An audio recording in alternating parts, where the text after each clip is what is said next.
할렐루야. 주님의 크신 은혜와 평강이 오늘 우리 예배 가운데 함께 하시기를 주의 이름으로 축원합니다.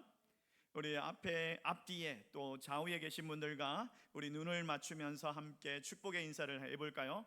하나님께서 당신의 가정을 눈동자처럼 지키십니다. 하나님께서 당신의 가정을 눈동자처럼 지키십니다. 이렇게 인사를 해봅시다. 여러분, 오늘은 어린이 주일입니다. 어린이 주일. 그래서 모든 부모에게 주시는 인생의 숙제라는 말씀으로 우리가 함께 오늘 본문을 가지고 고민하면서 은혜 받는 시간이 되기를 원합니다. 여러분, 이 세상에 자기 자녀를 사랑하지 않는 부모는 없을 거예요. 자기에게 가진 것 이거 부족해가지고 남들처럼 뒷바라지 못할까 싶어가지고 늘 전전긍긍하면서 또는 미안한 마음과 죄책감으로 살아가는 것이 부모의 마음이죠. 혹시라도 내 아이가 엇나갈까 싶어서 또 내 능력이 부족해서 내 탓인 것 같아가지고 남몰래 가슴을 치면서 눈물을 흘리는 분들이 부모님들이에요. 근데 오늘날 보니까 우리 사회를 돌아보면요, 자기 자녀를 향한 그런 명목적인 사랑 때문에 때로는 이게 이기적인 모습으로 변질돼 가지고 안타까운 현실들을 우리가 뉴스에서 최근에 많이 접하고 합니다. 참 마음이 답답하죠. 내 아이만 특별하다, 내 아이는 기죽으면 안 된다, 절대 상처받으면 안 된다, 그런 극단적인 이기주의가 정말 우리 아이들의 그 환경을 망치고 있고 우리 아이들의 그 양육을 올바른 길이 아니라 잘못된 길로 이렇게 자라고 있게 하더라는 거예요. 제가 영상을 하나 준비를 해봤어요. 최근에 이제 보니까 신문에 보니까 이게 이슈가 돼가지고 뭐 이제 어린이집 선생님들은 와 너무 공감한다 이렇게 이야기를 하고, 또 심한 거 아니냐라고 하는 그런 부모들도 있고, 뭐 이런 이제 이슈가 된 그런 영상이 있어가지고 찾아봤어요. 찾아보면서 이걸 보면서 야 지금 시대가 이런가? 라는 생각이 들어가지고 하나 준비해봤는데 우리 같이 한번 볼까요? 선생님, 우리 이서가 아시다시피 MBTI 인프제잖아요. 그래서 좀 E인 친구들은 많이 기가 빨려가지고 아이고, 저런. 친구들 위주로 좀 반을 묶어주셨으면 좋겠어요. 아이를 맡긴 부모의 마음은 늘 노심초사. 그 마음을 누구보다 잘 알기에 민지 씨는 미소를 잃지 않습니다. 하준이 피부 예민한 거 아시죠? 그래서 배변 보고 뒷처리할 때 병원에서 쓰시는 얇은 따뜻한 물티슈 말고 아이고, 저런. 물티슈 포함된 신경성 원단 물티슈 네네네. 그럴게요, 어머니. 어머니, 그럴게요. 제가 더블 체크해서 유칼립투스 성분 좋은 걸로 꼭 다준이 닦아줄게요. 어머니, 요거 다 지나가니까 너무 마음에 담아두지 마세요. 지나가니까요. 고맙습니다. 하준이 엉덩이 미안해. 하준이 똥꼬 미안해. 미안해요. 어머니, 네네. 피할 수 없는 쓴소리의 순간 학부모님들의 한마디 한마디를 귀 기울여 듣는 민지 씨. 야야. 이게 무슨 영상인지 아십니까?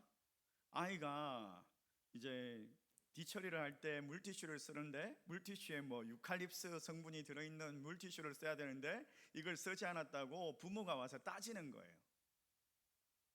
유칼립스라는 뭐 성분이 있는지도 모르겠어요, 저는. 이런 부모들이 있다라는 거예요. 근데 이게요, 학교만 그런 게 아닌 것 같아요. 교회도 이런 부모들이 있어요. 신기한 부모들이 참 많더라고요. 교회에서도 아이들끼리 이렇게 다니다가 좀 껄켰는데 그걸 가지고 고소를 하니 많이, 와, 그런 부모도 처음 봤어요. 그리고 아이가 교회에서 선물을 받았는데 이 아이가 깜빡하고 안 가지고 간 거예요. 집에 가서 생각이 난 거예요. 집에 가서 생각이 났는데 아이가 안 가져왔다고 막 때를 쓰니까 부모가 주일학교 선생님한테 전화를 해가지고 그걸 안 챙겨줬다고 막 따지는 거예요. 그런 부모도 봤어요. 이렇게 자기 아이만 생각하니까 악의적인 그런 민원이나 또 뭐 아동학대로 막 신고로 이어지고, 그러다 보니까 학교의 교권들이 막 무너져가지고, 심지어는 일부 학부모들 때문에요, 학교에 요즘에 소풍도 안 간대요. 깜짝 놀랐어요. 제가 가을 운동회가 없대요. 수학여행도 안 간대요. 와, 아니 학교가 소풍도 안 가고 운동회도 없고 수학여행도 없어? 왜? 물어보니까 부모들이 그렇게 이기적인 민원을 겪으니까 어쩔 수 없이 학교가 그냥 포기를 해버리는 거예요. 그냥 아이들을 그냥 사무적으로 대하는 거예요. 오히려 이런 부모들의 그런 민원들이 아이들이 그냥 어울려야 되는 사회성을 망치고 또 공동체를 경험해야 되는 그 소중한 기회를 통째로 빼앗고 있는 거죠. 자기 자녀만 최고다라는 이기적인 부모심, 내 새끼 지상주의, 결국에는 이 아이들을 살리는 것이 아니라 그 아이들의 영혼과 미래를 망치는 그런 독이 되고 있는 거예요.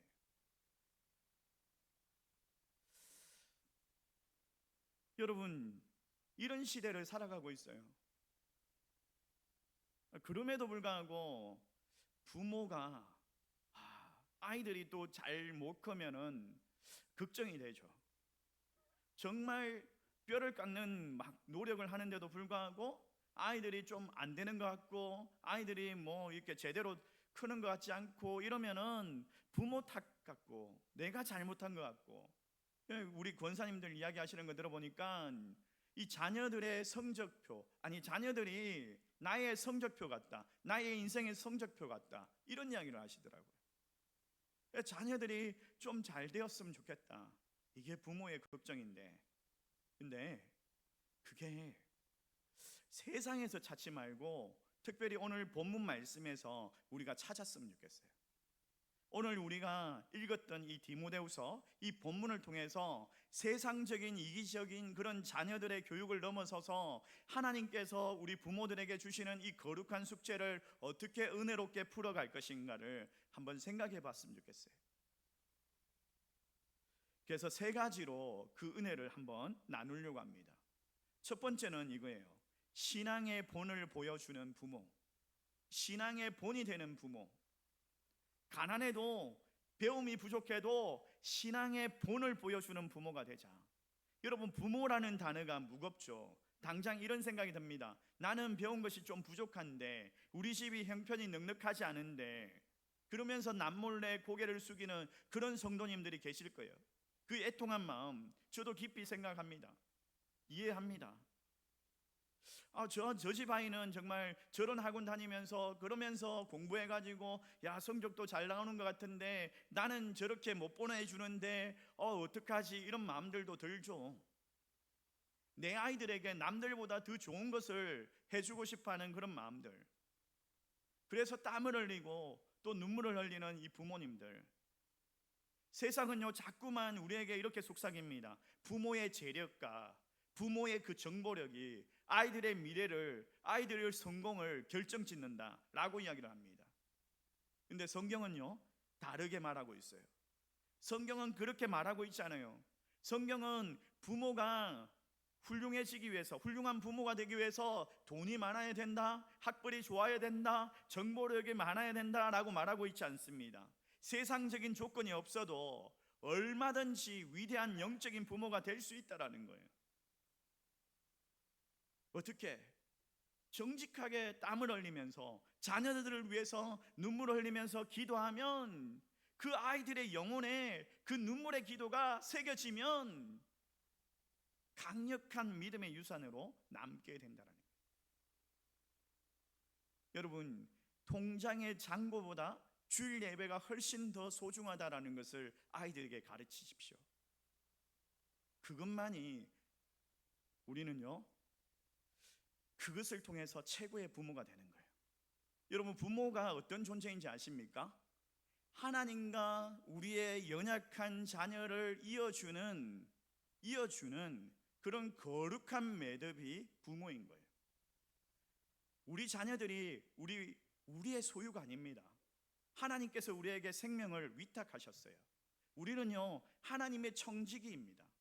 신약 성경에 보니까 헬라어로 이 청지기라는 단어가 오이코노모스라는 단어예요. 집을 관리하는 사람. 이 청지기라는 단어가 그냥 내 돈을 가지고 내 능력으로 내가 공급하면서 그렇게 집을 꾸리고 관리하는 것이 아니라 철저하게 주인의 뜻을 따라서, 주인이 공급하는 것을 따라서 그렇게 집을 관리하는 거예요. 그러니까 진짜 주인이 누구죠? 하나님이신 거예요. 우리의 자녀도 하나님이 주인 되신 거예요. 하나님께서 나에게 맡겨주신 거예요.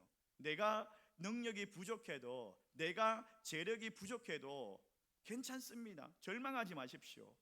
하나님께 넘치는 그런 재력과 능력이 있기 때문에 그분에게 기도하고 그분에게 구하는 거예요. 그게 마땅히 정직이가 해야 될 본분인 거예요. 여러분, 나에게 물려줄 재산이 없습니다. 금과 음이 없습니다. 이 아이들에게 줄 지식과 없습니다. 하나님 다 아십니다. 하나님은요, 세상의 그 능력, 세상이 말하는 스펙이 아니라 십자가의 능력을 의지하기를 원하셔요. 여러분, 어둠 속에서 들려오는 그 어머니의 기도를 하나님께서는 듣기를 원하시고 그 아이들이 듣고 자라가기를 원하셔요. 그 기도가, 우리 어머니의 기도가 여러분 헛되지 않을 거예요. 그 기도가 우리 자녀들을 살려낼 거예요. 사랑하는 성도 여러분, 여러분의 가슴에 오늘 이 말씀을 새겼으면 좋겠어요. 자녀의 미래는 부모의 통장 잔고가 결정하는 것이 아니다. 부모의 기도의 무릎에 달려있다. 그래서 이번 한 주간도요, 여러분, 자녀들에게 더 비싼 음식을 뭘 먹일까, 어떤 옷을 입힐까, 이걸 생각하기 전에 먼저 기도해 주십시오. 5분이라도 좋습니다. 간절히 손을 잡고 머리 위에 손을 올리고 기도해 주십시오. 남겨줄 재산이 없더라도 기도의 유산, 기도하는 것들을 보여주고, 가르쳐 지식이 부족해도 하나님을 경외하는 믿음의 본을 보여준다면 여러분의 그 믿음의 본과 여러분의 그 눈물의 기도가 여러분의 그 자녀들의 심령 가운데 씨앗으로 심겨질 겁니다. 우리 자녀들이 이 세상이 감당할 수 없는 믿음의 그 장으로 자라나게 될 줄 믿습니다. 두 번째로 이거예요. 두 번째로 생명의 나침판을 지어주는 부모. 생명의 나침판을 지어주는 부모. 그친 바다의 항해자에게, 여러분, 우리가 앞서 살펴본 것처럼 부모는 하나님의 정직입니다. 하나님께서 주인 되어 주시죠. 그러면 우리 자녀들에게, 하나님께서 우리 자녀들에게 뭘 주기를 원하실까요? 하나님의 말씀인 거죠. 하나님의 말씀. 세상의 지식은 밥 먹고 사는 법을 가르쳐 주겠지만 영원한 생명을 줄 수는 없습니다. 여러분, 이 영원한 생명을 주는 것은 오직 살아계신 하나님의 말씀뿐이죠. 이 성경을 가르치는 것, 이 성경을 가르치는 것이 위대한 하나님과 연약한 내 아이를 단단하게 묶여주는 그런 강력한 생명의 줄이 되는 거예요. 15절 말씀 우리 같이 한번 읽어볼까요? 우리 다 같이 함께 읽습니다. 시작. 또 어려서부터 성경을 알았나니 성경은 능히 너로 하여금 그리스도 예수 안에 있는 믿음으로 말미암아 구원에 이르는 지혜가 있게 하느니라. 여러분, 여기 보십시오. 사도 바울이 영적인 아들 디모데에게 정말 피 끓는 심정으로 고백하고 있죠. 강조하고 있죠. 하나님의 말씀, 이 말씀이 너를 구원한다. 이 말씀이 너에게 믿음이 생기게 한다. 이 말씀이 하나님의 어떤 분이신지, 너를 향한 하나님의 계획이 무엇인지를 알게 한다라는 거예요. 이걸 알아야지, 이 말씀을 알아야지 그게 너의 인생의 참된 지혜가 되고 네가 나아갈 바를 알게 된다라는 거예요. 세상의 철학과 지혜가 우리로 하여금 우리의 인생의 길을 인도하지 않습니다. 여러분, 16절 말씀 우리 같이 한번 읽어볼까요? 같이 읽습니다. 시작. 모든 성경은 하나님의 감동으로 된 것으로 교훈과 책망과 바르게 함과 의로 교육하기에 유익하니 이는 하나님의 사람으로 온전하게 하며 모든 선한 일을 행할 능력을 갖추게 하려 함이라. 여기 보십시오. 하나님의 감동, 헬라어로 데오프누토스라는 단어예요. 이게 창세기에 나오는 단어예요. 창세기에 어떨 때 나오냐면 하나님께서 사람을 흙으로 빚으시고 그 코에 생기를 불어넣으셨다 할 때 데오프노토스라는 단어가 나와요. 그래서 살아있는 생명이 되었더라. 살아있는 생명이 되었더라. 근데 이 말씀이 여기에도 나옵니다. 이 말씀이. 그러니까 이 단어가 여기에도 나오는데, 그러니까 하나님의 말씀이 생명이 되게 하는 그런 능력이 있다라는 거예요. 하나님의 말씀이 살아 움직이게 하는 그런 심령이 되게 한다는 거예요. 여러분, 우리 아이들 보십시오. 중학교, 고등학교, 제가 중등부 설교 한번 하러 갔는데 아이들이 다 죽어 있어요. 다 고개를 숙이고 있고 눈을 눈이 반짝이는 애가 없어요. 말씀을 들으려고 하는 애가 없어요. 다 죽어 있어요. 다 찬양하자 이러면 다 뭐 하는지 모르겠어요. 좀비를 보는 것 같아요. 아이들을 보면 영혼이 없는 것 같아요. 아이들이 죽어가는 영혼인 것 같아요. 무기력한 것 같아요. 물어보면요, 요즘 아이들 특히 그럽니다. 요즘 아이들 꿈이 없어요. 뭘 해야 될지 모르겠대요. 인생의 방향을 잡지 못하고 그들의 가치관에 혼란스러워하고, 지금 사춘기가 되니까 우리 몸은 이제 어른이 되면서 자라가고 있는데 이 생각이나 이런 것들은 아직까지 어린아이고, 또 사회 환경들이 아직까지 어린아이 취급하니까 이 애들이 혼란스러운 거예요. 애들이 영혼이 막 죽어가는 거예요. 무기력한 거예요. 그 아이들에게 생명을 줄 수 있는 게 뭐냐? 스마트폰이 아니라 하나님의 말씀이라는 거죠. 하나님의 말씀, 이 생명의 말씀이 그들의 인생길 가운데 나침판이 된대요. 그친 바다와 같은 그 인생길에 나침판이 된대요. 그 험난한 세상에 풍랑이 일고 유혹의 암초가 막 가득해도 길잡이가 되는 거예요. 이 말씀이 없으면 그 아이들이 어떻게 무사히 목적지로 도착하겠습니까? 세상의 지혜와 세상의 학벌이나 그 학위가 그들의 인생을 인도할 수 있는 게 아니에요. 아이들의 그 배를 화려하게 꾸며줄 수도 있겠지만 생명을 향해서 나아가게 하지는 못합니다. 오직 하나님의 말씀밖에 없어요. 그래서 우리는 결단해야 됩니다. 오늘부터 여러분의 가정에 그 환경을 변화시키십시오. 말씀을 가장 가까이에 두십시오. 그리고 뭐 액자나 이런 것도요, 그림 액자 좋지만은요, 말씀 액자를 좀 걸어두세요. 아이들이 보게. 그 아이들이 잠든 머리맡에서 시편이나 이런 말씀들을 읽어주세요. 그리고 아이들에게 축복해 주세요. 이 말씀이 너희들의 인생의 나침판이다. 너희들의 인생을 인도할 거다. 그 부모의 입술이, 그 부모의 짧은 한마디가 우리 아이들의 인생을 바꾸게 될 줄 믿습니다. 그리고 벼랑 끝에 서 있는 죽어가는 그 영혼들을 살려내는 기적이 될 줄 믿습니다. 세 번째로 예수의 십자가로 이끄는 부모가 되십시오. 예수의 십자가로 이끄는 부모. 헛된 야망의 길이 아니라 예수님의 그 십자가의 길로. 성경에 보면 이 자녀들의 운명을 완전히 바꾼 두 부모가 나옵니다. 첫 번째 부모는요, 철저하게 실패하게 한 부모가 있는데 헤로디아라는 여자예요. 헤로디아. 이 여자는요, 권력에 눈이 멀어가지고 자기 남편하고 이혼하고 자기 시동생하고 재혼을 해가지고 탐욕을 채우려고 하는 그런 여자였어요. 근데 세례 요한이 그 여인을 비판합니다. 그 여인의 부도덕한 그 모습들을 비판합니다. 하나님의 말씀으로 진림이 됩니다.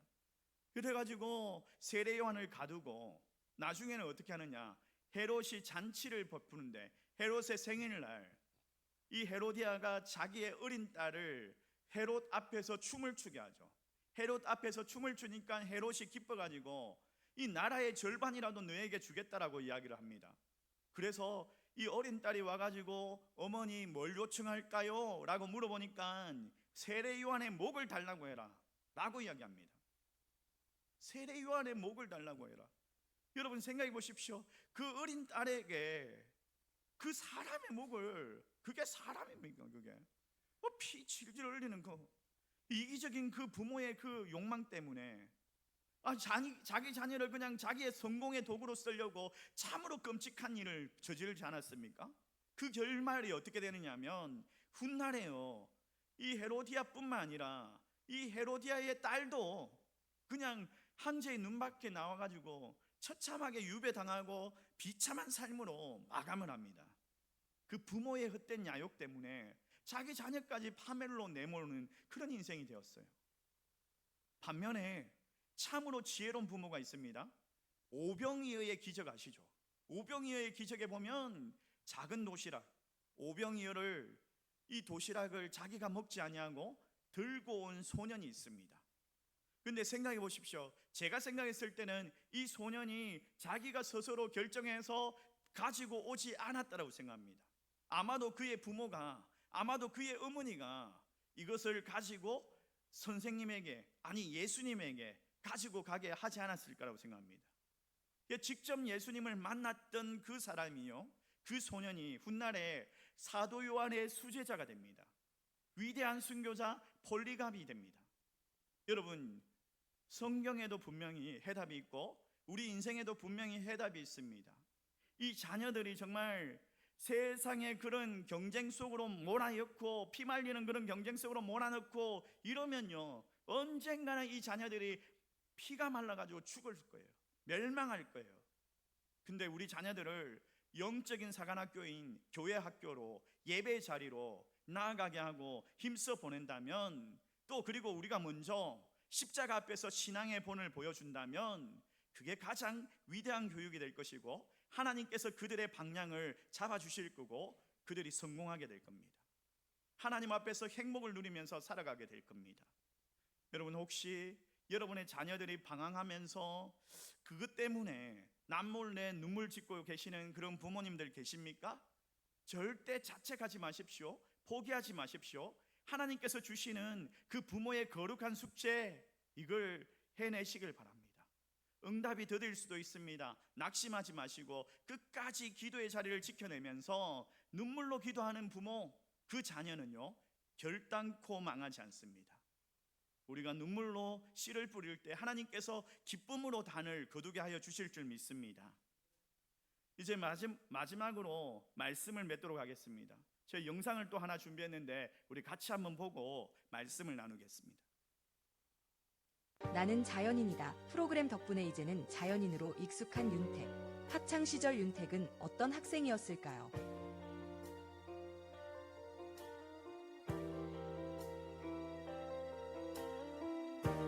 윤택은 자신의 학창 시절에 대해 어떻게 하면 더 멋있게 삐뚤어질 수 있을까를 고민하던 시절이었다고 말합니다. 그는 중학교 2학년 때 처음으로 가출했다. 질풍노도의 시기였다. 왜 그랬을까 정말이라고 당시를 회상하며 아버지는 아마 속이 타들어 가셨을 거다. 그래도 자식 이기는 부모 없다고 제가 집을 나가서 영영 안 들어올 것 같으니까 자퇴를 허락하신 듯하다. 집이 싫었던 게 아니다. 학교가 싫었다. 학업도 제대로 못하고 운동도 특별하게 잘했던 것도 아니다. 내가 혼자 뭘 할 수 있는 게 없다고 느껴졌다. 정말 학교에 가기 싫었다고 털어놨습니다. 시간이 지나 어른이 되고 보니 당시 엄마와의 관계가 너무 후회로 남는다라며 저를 찌찍질하고 정신 차려 이 녀석아라고 할 만도 한데 묵묵히 기다려주셨다. 저를 믿어주신 거다. 그게 가장 감사하고 죄송하다라고 전하며 윤시우를 불켰습니다. 윤택은 어머니가 치매로 돌아가셨는데 나중에는 기억을 못하게 되니까 제가 누군지도 모르셨다며 어머니에 대한 후회와 그리움을 전하기도 했죠. 한 프로그램에서 모교를 방문한 윤택은 자퇴. 두 글자 외에 아무것도 적히지 않은 고등학교 생활기록부를 보더니 눈물을 쏟기도 했습니다. 그는 생활기록부 속 자신의 사진을 보고는 저 얼굴로 돌아다니면서 얼마나 속을 썩였을까라며 자책했죠. 윤택의 표현에 따르면 밥 먹듯이 아니라 숨쉬듯 가출했다고 합니다. 하지만 모태신앙의 영향이었을까요? 가출할 때마다 찾은 곳은 바로 교회였습니다. 윤택의 아버지는 교회 장로님이기도 한데 윤택은 부모님의 기도가 나를 변화시켰다고 고백한 바 있습니다. 윤택은 가출 후 교회에서 많은 걸 깨달았다며 교회 가기 싫어한 나에게 아버지께서 하나님을 믿게 된 이유를 설명해 준 적이 있다. 미국 대통령 취임식 때 성경책에 손을 얹고 맹세하는 장면. 성경책에 무슨 내용이 있길래 저렇게 위대한 사람이 성경책에 손을 얹고 맹세를 할까? 나도 한번 믿어봐야겠다는 얘기였다. 아버지가 그런 믿음을 가졌으니 그럼 나도 한번 믿어보자 생각했다며 독실한 크리스천인 부모님 덕분에 자신이 변화됐다고 고백했습니다. 제가 이 영상을 보는데 우리가 잘 알고 있는 방송인이잖아요. 뭐 자연인이다, 나는 자연인이다, 이 방송으로 유명한 분이죠. 이분이 이제 크리스찬인지 전 몰랐는데 이분이 보니까 오늘 이렇게 이야기하죠. 그냥 밥 먹듯이 가출한 것이 아니라 숨 쉬듯이 가출을 했다. 집을 얼마나 자주 나갔든지 그냥 집에 안 들어오고 막 그렇게. 근데 우리가 영상 속에서도 봤던 것처럼 어머니의 그 간절한 기다림, 부모님의 그 기도가 결국에는 그 방황하던 아들이 돌아오게 했어요. 그리고 그 아버지의 그 신앙, 어머니의 신앙, 아버지가 장로님이라죠. 그 신앙의 본들이 그 아이를 자리 잡게 했어요. 여러분, 절대 포기하지 마십시오. 하나님께서 우리를 포기하지 않은 것처럼 우리 자녀들을 포기하지 마십시오. 우리 자녀들을 위해서 기도하는 그 무릎, 그 기도의 눈물 계속 흘리셔야 돼요. 우리 아이들에게 학원 가방 대신에 성경책을, 기도의 유산을 먼저 물려주시기를 바랍니다. 세상의 그 지식보다 주님 앞에 먼저 엎드릴 수 있도록 그렇게 우리 아이들에게 가르치시길 바랍니다. 그런 지혜로운 부모 되시기를 주의 이름으로 축원합니다. 우리 자녀들이 정말 하나님 나라에 하나님의 사람으로 든든하게 세워질 줄 믿습니다. 우리 말씀을 생각하면서 함께 찬양하기를 원합니다.